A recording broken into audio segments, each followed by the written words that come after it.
What if I told you that the person who holds the key to your freedom might be someone you've spent your entire life looking through, not at? Someone whose name you never bothered to learn, whose face you never bothered to remember.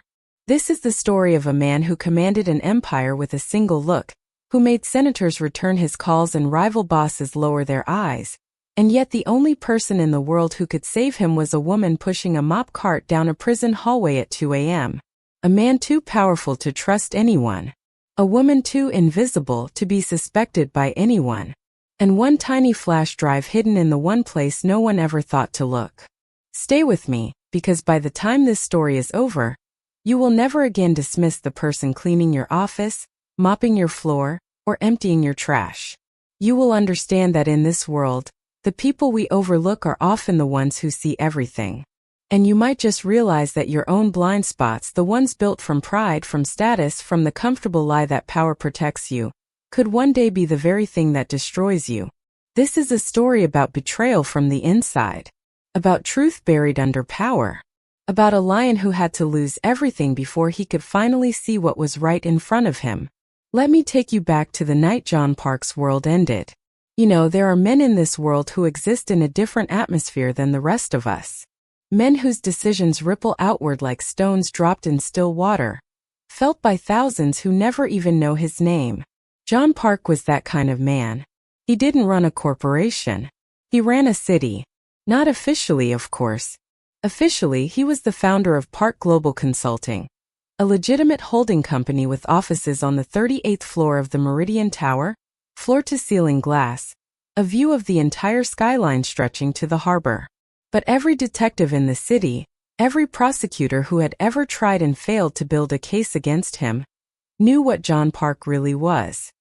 He was the architecture beneath the city's surface, the invisible hand that decided which businesses survived, which judges got promoted, which problems quietly disappeared. For 15 years, not a single person had been able to touch him. Because John Park was not careless. He was precise. He was disciplined. He trusted exactly 4 people in the world, and those 4 people were the walls of his fortress. Then, on a Tuesday night in November, those walls became the bars of his cage. It started with a phone call at 11:47 p.m. Then the sirens.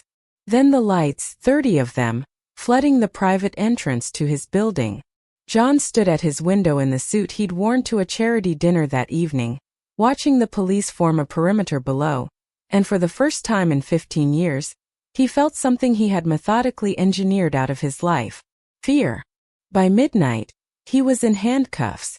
By 1 a.m. the evidence against him, a murder weapon with his prints, a wire transfer from his private account, 2 witnesses he had never met in his life, was already being leaked to every major news outlet in the city.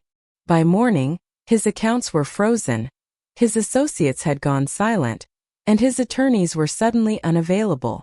In 48 hours, John Park went from the most powerful man in the city to cell block D, maximum security, wearing a rough cotton uniform and staring at a wall of cold steel bars. The world exhaled. The monster was finally caged. But here is what the world did not know. Here is what the cameras missed, what the prosecutors hadn't found, and what every person who walked past her every single night never once considered. The woman with the mop cart had been watching all of it. She had seen everything. And tucked inside the pocket of her gray cleaning uniform, her fingers closed around something small and hard and electric with truth. A flash drive. Her name was Sarah, and she was about to change everything. The raid came without warning. That was the part that haunted John most. Not the handcuffs, not the cameras, not the cold floor of the holding cell. It was the silence that came first. That half second before the doors burst open when the air itself seemed to know what was coming, and everything went terribly, irreversibly still. He had been at his desk reviewing port logistics when they came through every entrance simultaneously: front lobby, service elevator, rooftop stairwell. 32 officers in tactical gear, moving with the kind of coordinated precision that told him this wasn't improvised. This had been planned for a long time by someone who knew exactly how he operated, exactly which exits he used, exactly which of his security detail would fold under pressure and which doors to breach first. Someone on the inside had drawn them a map. They found the gun in his private safe. A safe whose combination only 4 people in the world knew. They found the wire transfer records printed and folded in his desk drawer. The kind of physical evidence no careful man leaves behind, which meant no careful man had left it. They found 2 witnesses waiting in separate vehicles outside, already coached, already calm, already reciting a version of events that placed John Park at a murder scene on a night he had spent 300 miles away at a private dinner with a federal judge. None of it mattered. By the time his lead attorney answered the phone, the narrative was already written. His name was already scrolling across every news ticker in the city. The monster, the kingpin, finally caught.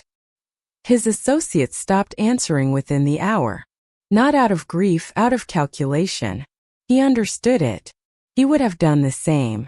The transfer to Hargrove Maximum Security came 36 hours later, before any proper legal challenge could be mounted, expedited by a judge he had never paid and therefore had no leverage over. They moved him in the early hours of the morning, before the press could reposition outside, through a side entrance in a vehicle with blackout windows. A small Mercy that felt more like an erasure. Cell Block D. Corner unit. Steel walls that wept condensation in the cold. A mattress thin as a promise. A single barred window that offered a rectangle of gray sky and nothing more. John Park sat on the edge of that mattress and did not move for a long time. He was a man who had spent 15 years ensuring that moments like this were impossible. He had paid for protection at every level, built loyalty through fear and reward, left nothing to chance and no enemy standing long enough to plan. And yet here he was. Outside, his empire was being carved up in real time. He could feel it the way you feel a wound before the pain arrives. The city was already forgetting him. But one person, pushing a cart quietly down the hallway 3 floors above, was just beginning to pay attention. The cart announced her before she ever came into view. That rhythmic, high-pitched squeak, left wheel every 3rd rotation, echoed down the corridor of Cell Block D each night at precisely 11:15 p.m.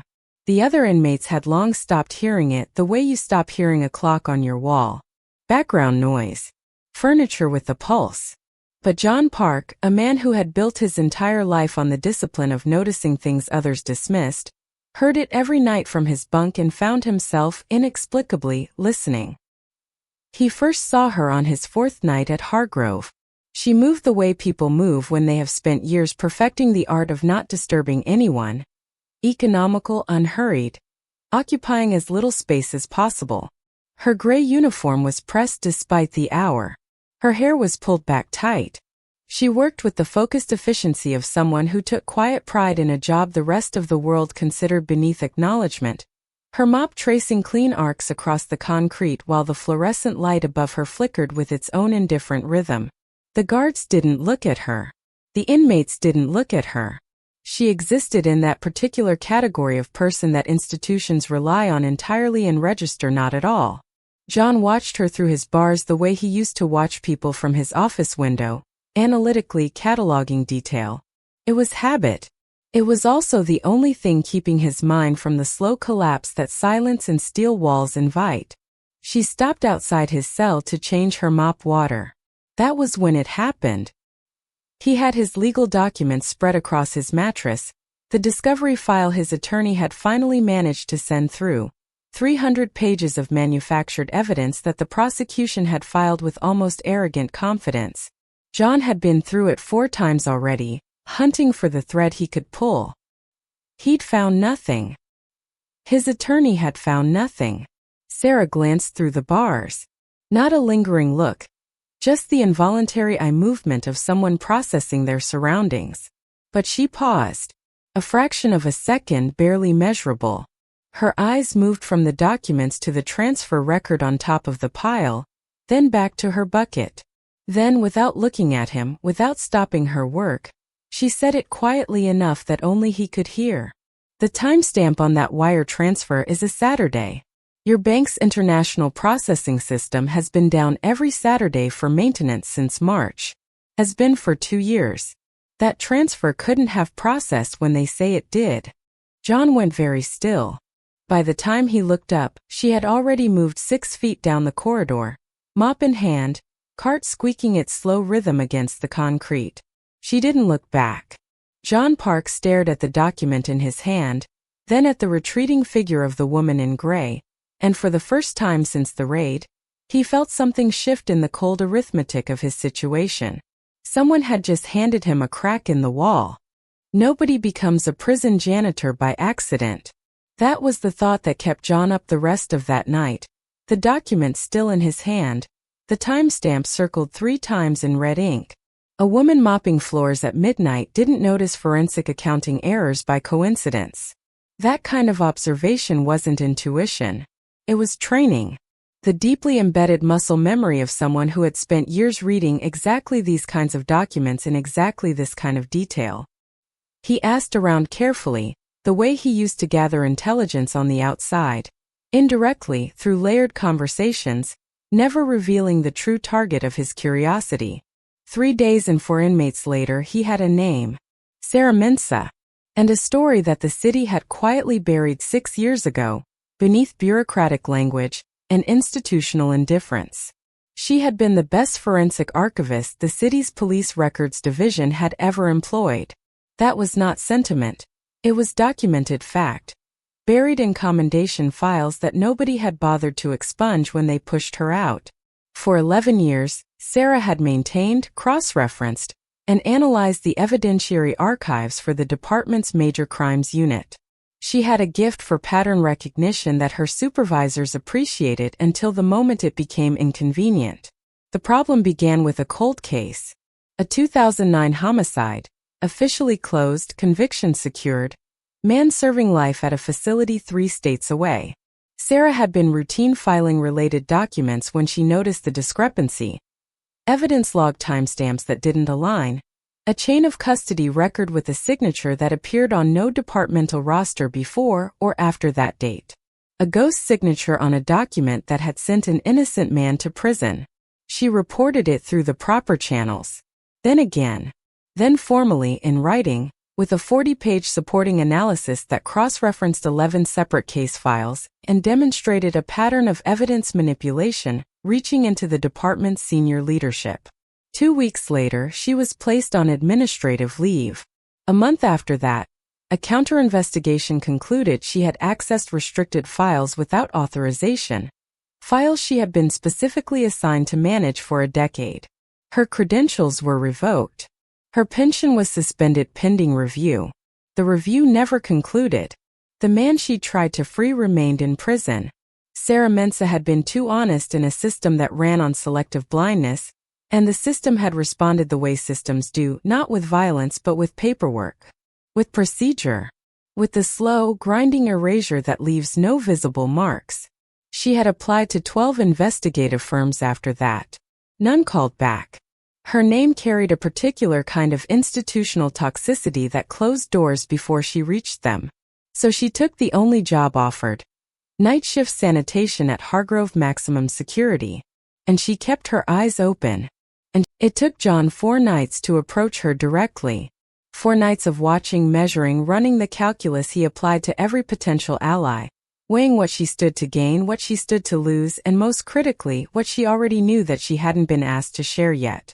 On the 5th night, when her cart rounded the corner at 11:15 and the left wheel announced her arrival, John was already standing at his bars. "Mensah," he said quietly.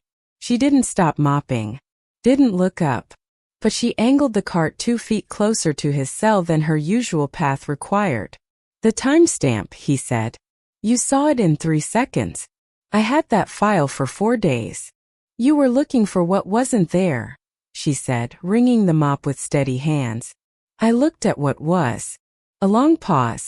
Down the corridor, a guard shifted in his chair, the leather creaking in the silence. Neither of them moved until the sound settled. "I need to know who built the case against me," John said. "Not the prosecutors. The architect. The person who assembled the evidence before it ever reached a courtroom." For the first time, Sarah looked at him directly. It was a measuring look, not intimidated, not impressed. Evaluating. the look of someone deciding whether a risk was calculated or reckless. "I already started," she said simply, and moved on down the hall. What she didn't tell him that night, what she revealed only gradually over the careful choreography of the following 2 weeks, in fragments exchanged during her rounds, voices low beneath the ambient noise of the facility, was what she had already found. Because Sarah Mensah had not waited for John's permission or his partnership before she began pulling threads. 2 witnesses had testified to placing John at the murder scene. Both had since died. The first, a mid-level associate named Carver, had suffered a cardiac event in protective custody 12 days after John's arraignment. 41 years old, no prior cardiac history. The second, a woman named Dana Reese, had died in a car accident on a road she drove every day, on a night with clear weather and no mechanical fault found. Officially, the file had been closed in 72 hours, which was fast even by the department's most efficient standards.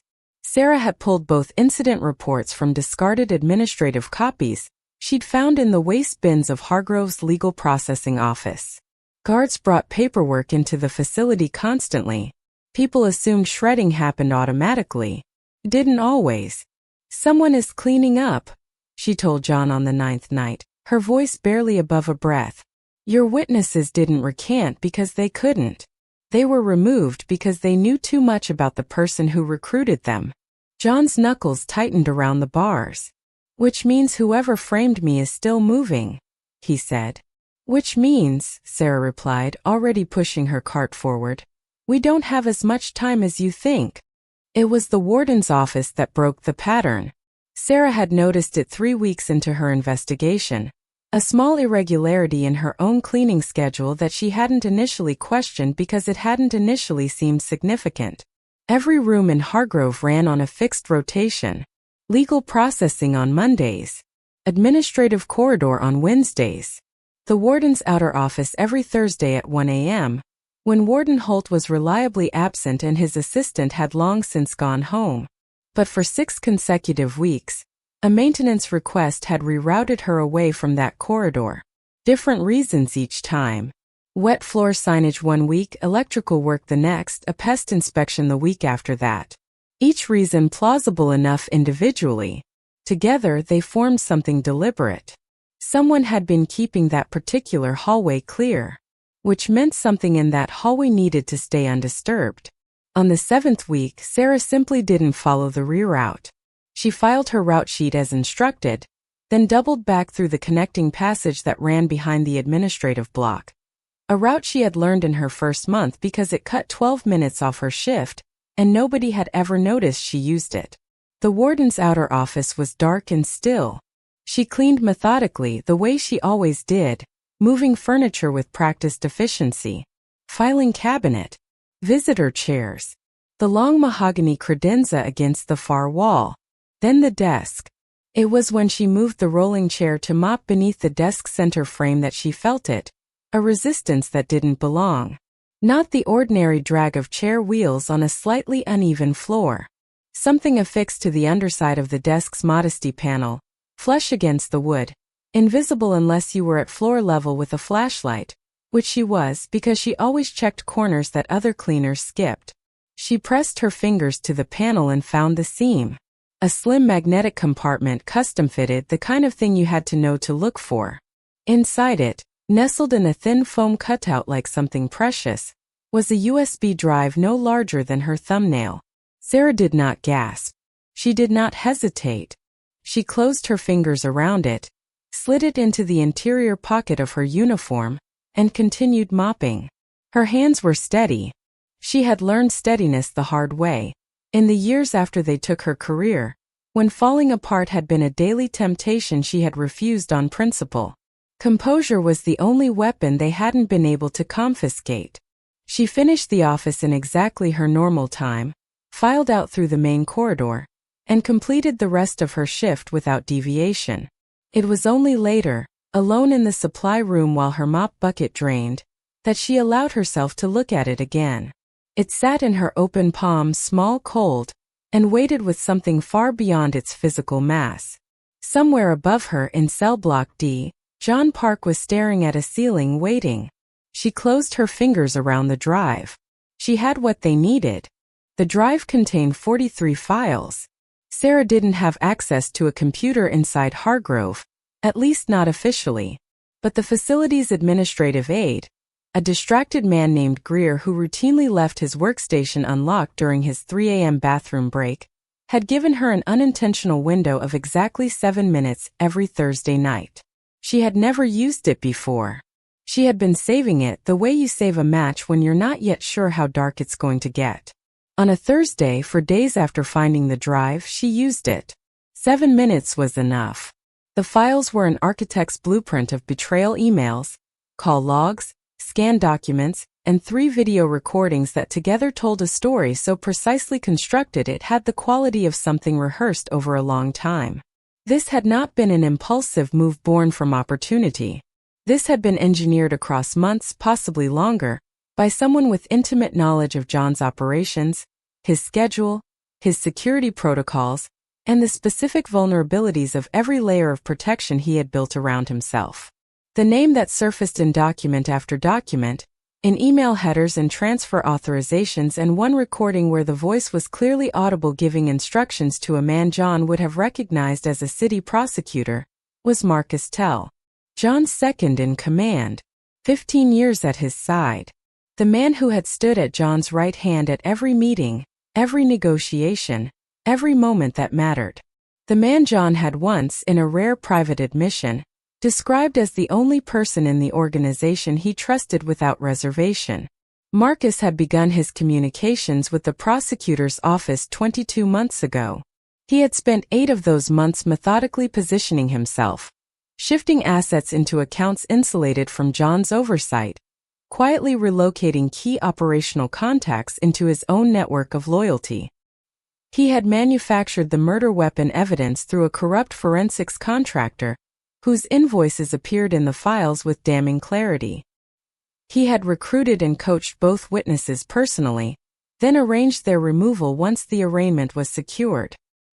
He had not framed John out of rivalry or fear. The motive was colder than that. A private equity consortium had approached Marcus with an acquisition offer for the organization's legitimate holdings, the consulting firm, 3 real estate portfolios, a logistics company worth considerably more than its public valuation. The offer was contingent on John's permanent removal from the picture. Marcus had accepted and begun planning the following week. 15 years. And the price had been a number on a term sheet. When Sarah slipped the drive back into her pocket and walked away from Greer's workstation with 40 seconds to spare, her expression revealed nothing. But her mind was already moving to the next problem, because information alone wouldn't free John Park. Getting it out of Hargrove without Marcus's reach intercepting it first would require something more dangerous than anything she had attempted yet. It would require her to trust someone on the outside. The most dangerous walls in Hargrove weren't the ones made of concrete. Sarah had spent 6 years learning how institutions protect themselves, not through force but through procedure. Through the layered bureaucracy of access logs and visitor screenings and mail inspections that made Hargrove less a prison for its inmates than an airtight container for inconvenient truths. Getting the drive out wasn't a question of physical courage. It was a question of finding the one seam in the container that hadn't been sewn shut by Marcus Tell's reach. Because his reach was longer than John had known. Sarah had mapped it carefully in the days after reading the files. 3 members of Hargrove's administrative staff appeared in the communication logs, not as named conspirators, but as recipients of payments routed through a shell company whose deposits correlated precisely with key moments in John's case. The visitation desk supervisor, one of the senior guards on the legal mail screening team, a processing clerk in the documentation office. Every conventional channel for moving evidence out of the facility ran through at least one of them. So Sarah went unconventional. Her sister Dora visited once a month on the 3rd Sunday, not to see Sarah, who was staff and required no visitation, but to attend the facility's civilian volunteer program, a Bible study group that met in the East Wing Common Room and was supervised by a rotating chaplain who paid very little attention to what the volunteers carried in their canvas tote bags. Dora Mensah was not told what she was carrying. She was told only that the small padded envelope tucked beneath the donated books in her tote contained something important, that she should not discuss it with anyone, and that she should deliver it by hand to a specific address on Caldwell Street within 24 hours of leaving the facility. The address belonged to Raymond Okafor. Sarah had followed his work for years, long before Hargrove, back when she still believed in institutions and read investigative journalism the way other people read scripture. Okafor was a print journalist in an era that had largely abandoned print journalists, which meant he had survived on integrity alone for the better part of a decade. He had been sued 4 times by city officials, threatened twice that he had reported publicly, and had never once issued a retraction that wasn't supported by a subsequent correction from the original source. More critically, he had no financial relationship with any entity connected to Marcus Tell's consortium. Sarah had verified this with the same thoroughness she applied to everything. He was the only person in the city she was confident Marcus hadn't thought to buy.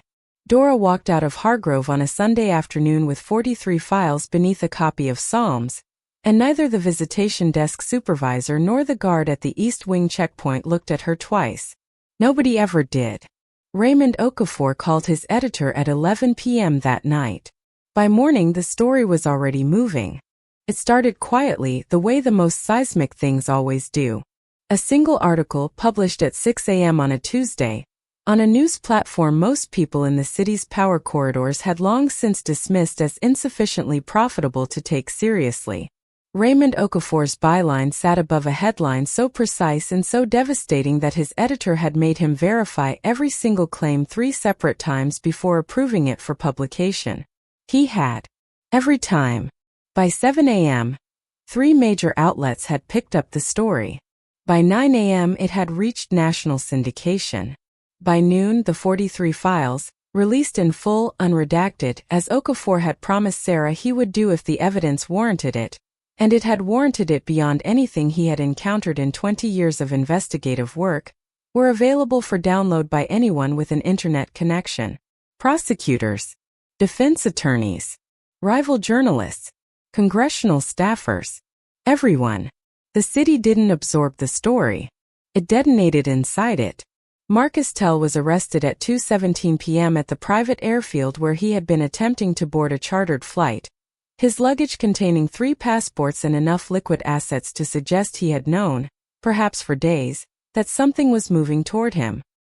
He said nothing when the handcuffs went on. The man who had spent 22 months engineering another person's destruction had, in the end, nothing useful left to say. The forensics contractor followed within the hour. The corrupt prosecutor by evening. By nightfall, 2 of the 3 Hargrove staff members whose payments appeared in the files had been placed on administrative suspension pending federal review. The same procedural language, Sarah noted with quiet precision, that had been used to begin her own destruction 6 years ago. The symmetry was not lost on her. John's exoneration order was signed at 4:48 p.m. by a federal judge, who had been watching the story develop since morning, and had the particular expression of someone determined to be on the correct side of history before history finished writing itself. The order cited prosecutorial misconduct, fabricated evidence, and the systematic elimination of material witnesses. It was thorough. It was unambiguous. It was everything John's attorneys had been unable to build for months, delivered in a single afternoon by 43 files and one journalist who still believed that truth, properly documented, was its own unstoppable force. The processing of John's release took 3 hours. Paperwork, signatures, the return of personal belongings in a manila envelope. The ordinary machinery of an institution reversing itself without acknowledgement of what the reversal actually meant. He walked out at 7:52 p.m. into a cold evening, cameras already positioned outside the gate, reporters calling his name from behind a barrier. He didn't stop for any of them. He had one person to find first. Inside the facility on the 3rd floor of Cell Block D's service corridor, a cart with a squeaking left wheel moved through the fluorescent quiet, and its owner already knew he was free. She had been listening to the news on her earpiece since noon. They met outside Hargrove for the first time 11 days after John's release. a coffee shop on Caldwell Street, 3 blocks from Raymond Okafor's office. Neutral ground, which was Sarah's condition, stated without apology when John's assistant had called to arrange the meeting. She had also specified the time, 7 a.m., before the morning crowd thickened, and arrived 9 minutes early, which John noted when he walked in and found her already seated with her coffee half finished, reviewing something on a legal pad with the focused economy he had come to recognize as simply how she operated in the world. He sat down across from her.